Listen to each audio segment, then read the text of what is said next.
Good day. Today, I'm going to share my opinions about the current events. So we have here reported by GMA, Marcos conducts inspection of over 8.7 billion seized illegal drugs, June 24th, 2025. How did they seize these drugs?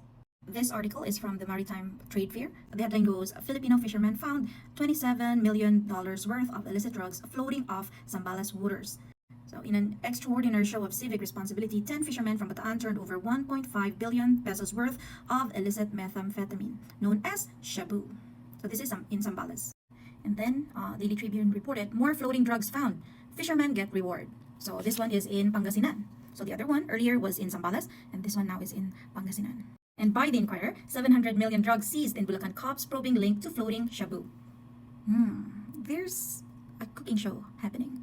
President Marcos leads the destruction of over 9.48 billion worth of illegal drugs at Clean Leaf International Corporation in Capas, Tarlac on Wednesday. So among those incinerated were 1.3 tons of Shabu, including 8.87 billion worth of floating Shabu recently seized. And he stated, that is why I am here today to see how the system works. So our system will be very, very solid from the seizure of illegal drugs all the way to its destruction. Doesn't this situation make you think? How in the world does those tons of Shabu suddenly float in the Philippine waters? Why? What's the end game?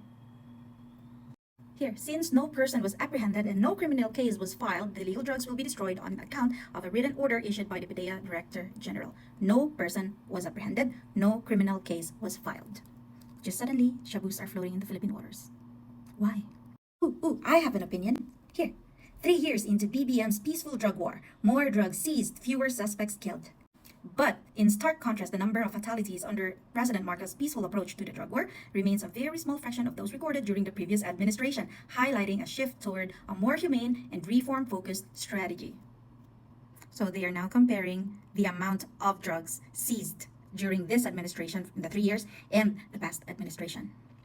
To add more, in its latest report to the president, the Philippine Drug Enforcement Agency said some 82.58 billion worth of Shabu and other drugs has been confiscated from July 1, 2022 to June 25, 2025. In comparison, about 91.06 billion worth of illegal drugs were confiscated from July 1, 2016 to June 30, 2022, the full term of former President Rodrigo R. Duterte. Isn't it nice? BBM is so good. He confiscated more drugs compared to Tatay Digong. And the loyalist or the pinklawans would say, uto-uto. The DDS are uto-uto. You really believe, suddenly, drugs, shabus, are in the Philippine waters. And then no one was apprehended. Suddenly it's just there. And then in the report, of course, in the official report, they seized more drugs compared to the former administration. Wow, how convenient. Filipinos, think hard.